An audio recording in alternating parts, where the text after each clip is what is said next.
தனியாக நம்ம கட் பண்ணி வச்சுக்கணும் அளவுக்கு தகுந்த மாதிரி. இது வந்து டியூப் மாதிரி இருக்கக்கூடிய பேப்பர்.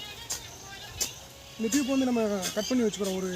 இது வந்து ஒரு 150 ml பிடிக்கக்கூடிய ஒரு கவர், அந்த மாதிரி கட் பண்ணி வச்சுக்கணும்.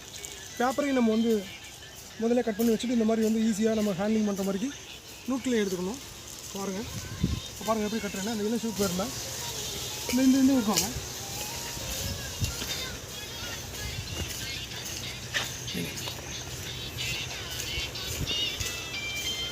இப்போ வந்து இந்த மாதிரி வந்து ஒரு பேப்பரை எடுத்துகிட்டு நம்ம வந்து இந்த இளம் சூப்பு வேறு தான் நம்ம செலக்ட் பண்ணணும். பாருங்கள் பக்கத்தில் பண்ணுவாங்க.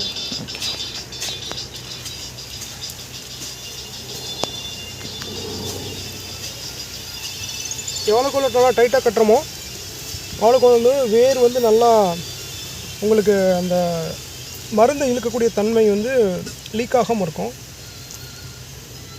நல்லா டைட்டாக கட்டிடணும். பாருங்கள், ஒரு முடிச்சுக்கு 2 முடிச்சு கூட போட்டுக்கலாம் நல்லாவே.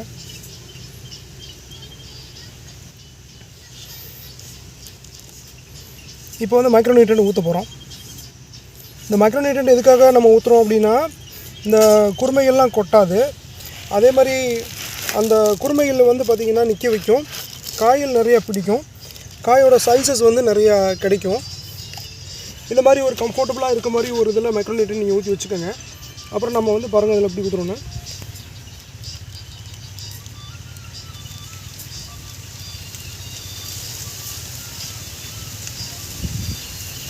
இப்படி ஊற்றி வச்சுட்டு நம்ம ஹேண்ட்லிங்காக இங்கே ஒரு முன்னாடி ஒரு முடிச்சு போட்டுறோம்.